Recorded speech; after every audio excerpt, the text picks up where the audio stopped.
요한계시록 19장 7절부터 9절 말씀. 우리가 즐거워하고 크게 기뻐하며 그에게 영광을 돌리세. 어린 양의 혼인기약이 이르렀고 그의 아내가 자신을 준비하였으므로 그에게 빛나고 깨끗한 세마포 옷을 입도록 허락하셨으니 이 세마포 옷은 성도들의 옳은 행실이로다 하더라. 천사가 내게 말하기를 기록하라. 어린 양의 혼인잔치에 청함을 받은 자들은 복이 있도다 하고 또 내게 말하되 이것은 하나님의 참되신 말씀이라 하기로. 자, 오늘은 나팔절 6번째 시간으로 넘어갑니다. 우리는 계속해서 나팔절의 의미를 살펴보고 있습니다. 그런데 그 의미 가운데서도 오늘은 가장 중요한 의미를 우리에게 성경은 가르치고 있습니다. 그게 뭘까요? 나팔절은 우리의 주님과의 혼인잔치의 날이라는 것입니다. 그것이 성경이 기록하고 있는 매우 중요한 이야기입니다. 계시록 19장 7절부터 9절까지 보니까 우리가 즐거워하며 크게 기뻐하여 그에게 영광을 돌리세. 어린 양의 혼인 기약이 이르렀고 그 아내가 예비되었으니 아내가 누구입니까?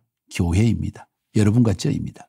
그에게 허락하사 빛나고 깨끗한 세마포를 입게 하셨은즉 이 세마포는 성도들의 옳은 행실이로다 하더라. 천사가 내게 말하기를 기록하라. 어린 양의 혼인잔치에 청함을 입은 자들이 복이 있도다 하고 또 내게 말하되 이것은 하나님의 참되신 말씀이라 하기로. 뭔 이야기입니까?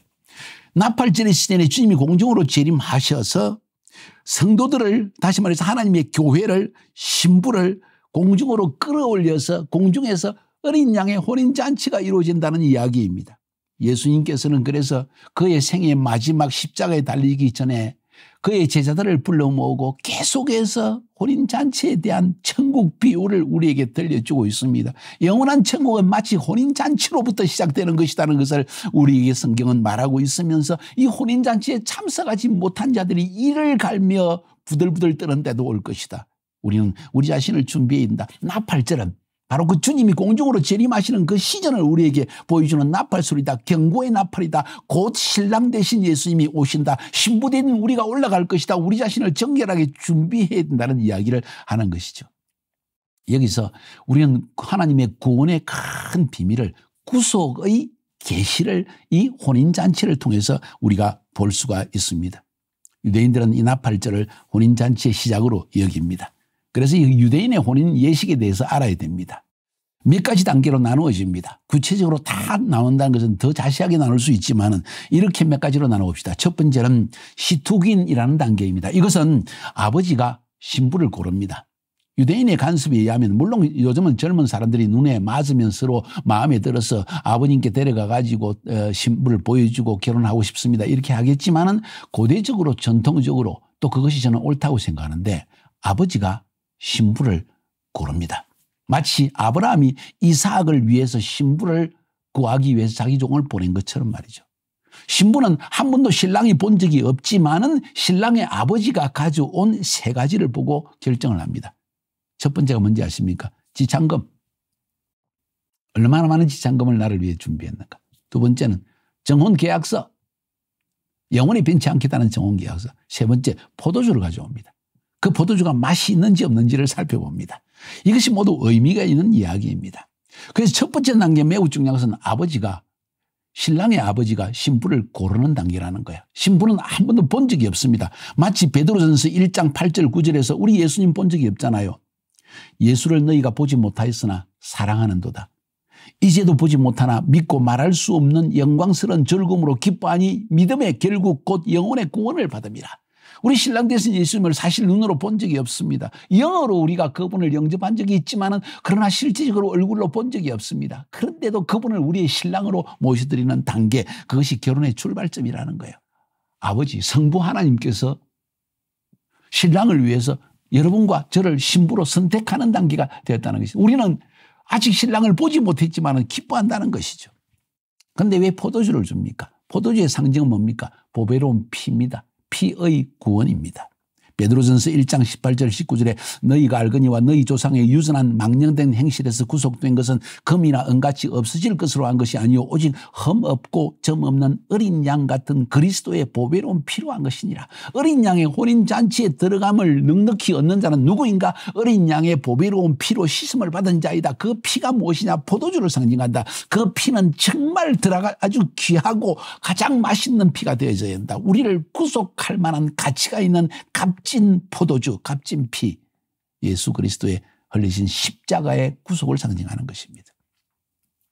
이렇게 지참금과 그리고 정혼계약서 그리고 포도주를 가지고 간다 그랬죠. 자, 좀 구체적으로 살펴봅시다. 그 첫 번째 단계는 이거를 시투긴, 아버지가 신부를 고르는 단계, 이게 유대인의 결혼 단계 첫 번째. 두 번째 단계에서는 모하르라고 합니다. 이것은 신랑이 지참금을 지불합니다. 이 지참금이 뭘까요? 십자가 위에서의 구속입니다. 피를 흘려서 우리 죄와 저주를 대신 자르신 그것을 주님은 우리를 위해서 지참금으로 주신다는 것입니다. 그 이외에 무엇이 필요할까요? 우리 죄를 사하기 위해서 대속의 죽음을 죽으신 그 대속의 값 이외에, 값을 치르신 그 이외에 무슨 다른 지참금이 필요할까요? 그로 인해서 구원받고 그로 인해서 영원한 생명을 얻고 그로 인해서 영원한 하나님의 나라에 들어가는 축복을, 영원한 축복을 얻게 되었으니 그거보다 더한 지참금이 어디 있을까요? 그 순간 이제 이 신부는 그의 가족에서 벗어나서 신랑의 소유가 되는 것입니다. 이제 예수 믿는 순간 우리는 세상에 속한 사람이 아니라 하나님께 속한 신랑의 예수 그리스도의 소유자가 신부가 된다는 것이에요. 여러분, 그것이 여러분과 저의 이 아이덴티티, 우리의 이 정체성이라는 거예요. 이게 모하르라고 하는 두 번째 단계입니다. 신랑의 지참금 지불. 세 번째는 케투바라고 합니다. 케투바는 정혼 계약서를 의미합니다. 신랑이 신부와 함께 정혼 계약서를 작성합니다. 이 정혼 계약서가 뭘까요? 율법입니다. 토라입니다. 신부가 하나님의 말씀대로 토라대로 살겠다는 결정을 하게 됩니다. 결혼식에 토라를 먼저 놓는다는 거예요. 실제적으로 유대인의 결혼식에서는.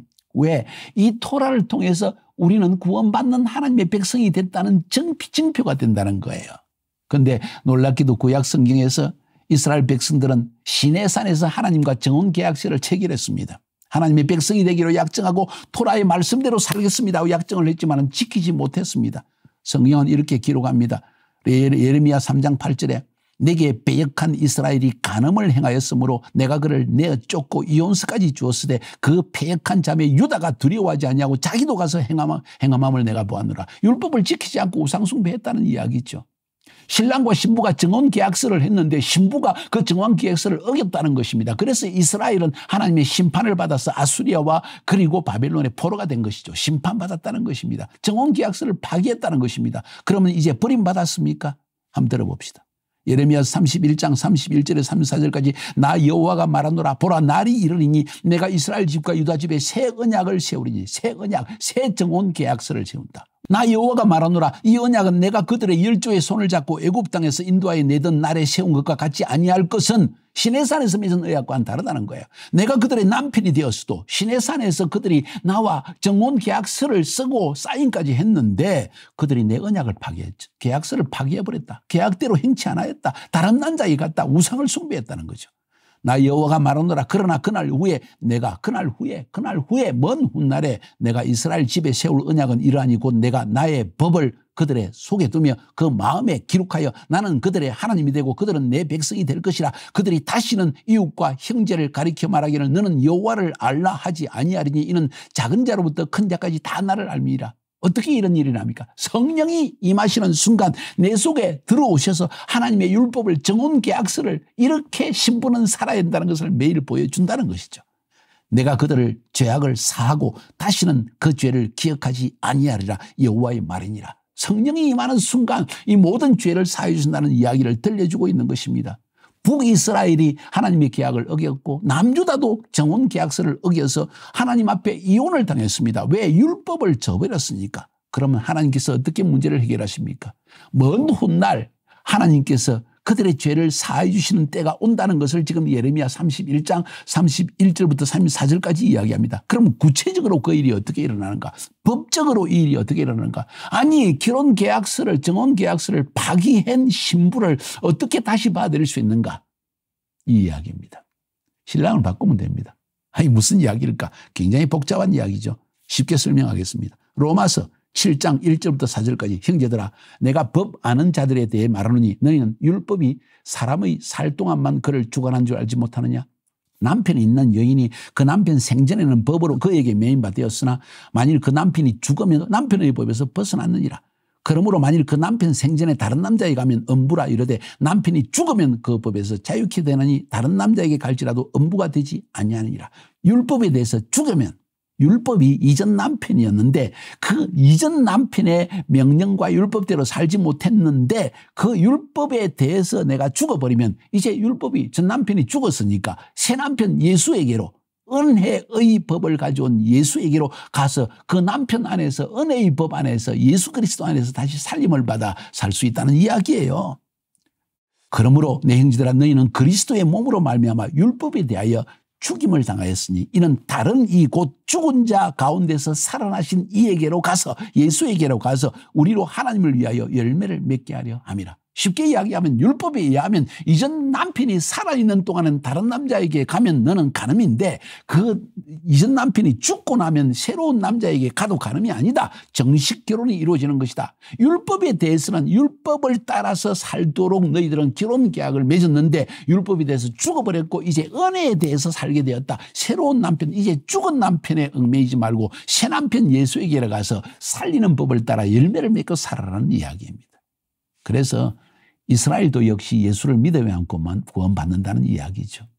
유대인들도 마찬가지로 율법이 그들의 옛 남편으로 여전히 그들을 묶고 있다면 율법에 대해서 죽지 않는다면 나는 율법 앞에서 죽었다 하면 다시 살 길이 생기는 거예요. 왜? 새 남편이 생겼으니까. 누굽니까? 예수라는 거예요. 놀라운 비밀을 사도 바울은 로마서에서 우리에게 말하고 있는 것입니다. 사랑하는 여러분, 어린 양의 혼인잔치 이제는 다시 하는 잔치라는 거예요. 시내산에서 맺은 잔치가 아니고 이제는 공중에서 우리의 메시아 되신 예수 그리스도가 재림하셨을 때 공중으로 재림하셨을 때 땅에서 끌려 휴거를 함을 받은 우리가 공중에서 혼인잔치 새로운 잔치 이제는 율법을 따라 살았는데 이제는 은혜를 따라 사는 새로운 남편을 맞이하는 새 잔치가 이루어진다는 것을 성경은 말하고 있는 것입니다. 이게 바로 정혼계약서입니다. 케투바 정혼계약서를 체결했다. 이스라엘은 정혼계약서를 체결했지만 지키지 못했으나 예수 안에서 새로운 정혼계약서를 우리는 체결하게 된다는 이야기입니다. 네 번째 단계는 미크바라고 합니다. 침례입니다. 정혼이 시작되기 전에 양쪽은 영적 순결과 성결의 상징으로 침례를 행합니다. 예수님께서도 십자가에 죽기 전에 세례 요한에게 가서 침례를 받으셨다고 성경은 이야기합니다. 이렇게 해서 하나님의 의를 이루는 것이 합당하다. 이 말은 무슨 말인가 하니 바로 이것이 모든 믿는 자들이 침례를 받음으로 하나님과의 공의로운 관계를 맺고 모든 죄에서 사함받는 길이라는 증거로서 징표로서 침례를 받게 하는 것입니다. 그래서 우리 예수 믿는 사람들도 이 미크바 예수 믿는 순간 침례를 받음으로 하나님의 신부가 되어졌다는 징표를 받게 되는 것입니다. 다섯 번째로 후파입니다. 침례를 받은 후에 신랑은 후파를 준비합니다. 이거 수카죠. 그죠? 바로 하나님께서 우리를 위해 준비하시는 이 우리의 처소입니다. 침례받은 후에 신랑은 신방을 준비하기 위해서 신부와 함께 살 집을 영원한 처소를 준비하기 위해서 사라집니다. 그리고 다시 오십니다.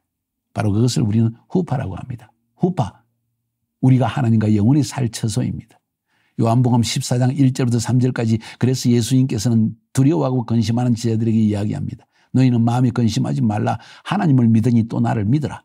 내 아버지 집에 거할 곳이 많도다. 그렇지 아니하면 너희에게 일렀으리라. 내가 너희를 위해 처소를 준비하러 가느니 후파를 준비하러 가느니 신부를 위해서 영원히 함께 살 좋은 집을 준비하러 가느니 가서 너희를 위해 처소를 예배하면 내가 다시 와서 너희를 내게로 영접하여 나 있는 곳에 너희도 있게 하리라. 이것은 바로 혼인잔치에서 이 후파를 준비하러 가는 신랑의 이야기를 비유적으로 말하고 있는 것입니다.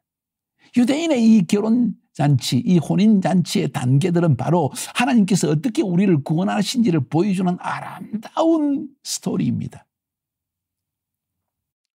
언제 오십니까? 아무도 모릅니다. 신랑도 모릅니다.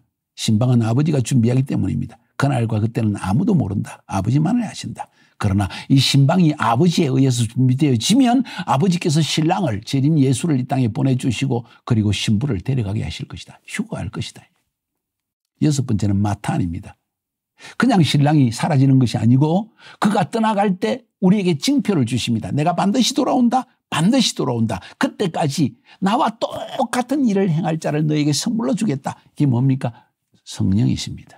마탄이라는 것은 헬라어로 하리스마타. 이건 성령의 은사를 우리에게 주시고 우리로 하여금 그 징표를 가지고 주님이 오신다는 징표를 가지고 살아라는 이야기입니다. 성령님이 우리에게 하나님의 백성, 신부된 자, 예수 믿는 자에게 있는 가장 중요한 특징이 뭡니까? 나는 내 신랑이 오신다는 것을 믿습니다 하는 징표가 뭡니까? 내 안에 성령이 계신다는 거예요. 여러분 안에 성령님은 살아계십니까? 그래서 우리는 알파 코스를 통해서 성령 수양을 하고 모든 예수 믿는다고 하는 사람들이 성령이 내 안에 임재하시는 체험을 가지게 하는 것입니다. 할렐루야.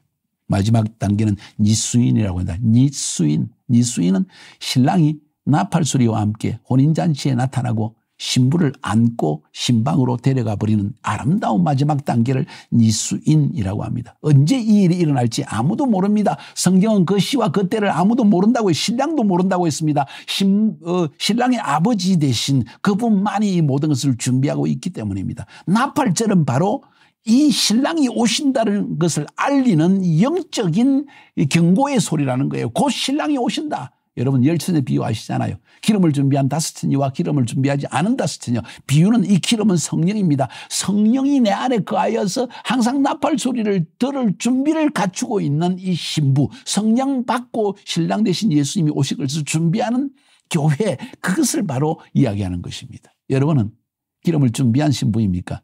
아니면 기름을 준비하지 않은 신부입니까? 매우 중요한 이야기가 아니겠습니까? 신랑은 이 신부를 7일 동안 잔치를 마친 후에 그리고 새 집으로 들어가서 영원한 아버지의 집에서 영원한 생명을 누리는 복을 누리게 되는 것입니다. 할렐루야. 계시록 19장 7절 9절 다시 한번 읽습니다. 우리가 즐거워하고 크게 기뻐하여 그에게 영광을 돌리세. 어린 양의 혼인기약이 이르렀고 그 아내가 예비되었으니 그에게 허락하사 빛나고 깨끗한 세마포를 입게 하셨은즉 이 세마포는 성도들의 옳은 행실이로다 하더라. 천사가 내게 말하기를 기록하라. 어린 양의 혼인잔치에 청함을 입은 자들이 복이 있도다 하고 또 내게 말하되 이것은 하나님의 참되신 말씀이로다. 할렐루야.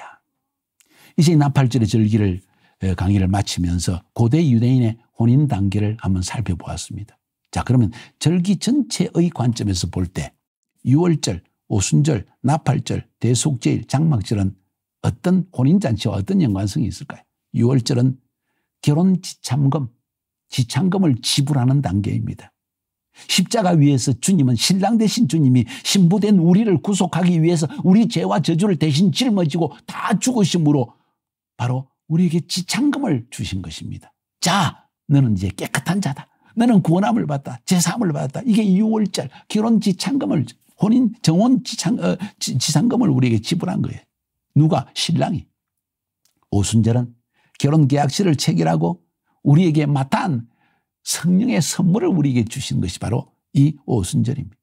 나팔절은 신랑이 오시는 것입니다. 이제 오실 것입니다. 대속제일은 신랑 신부의 정결 의식을 통해서 죄에서 씻음을 받는 날입니다.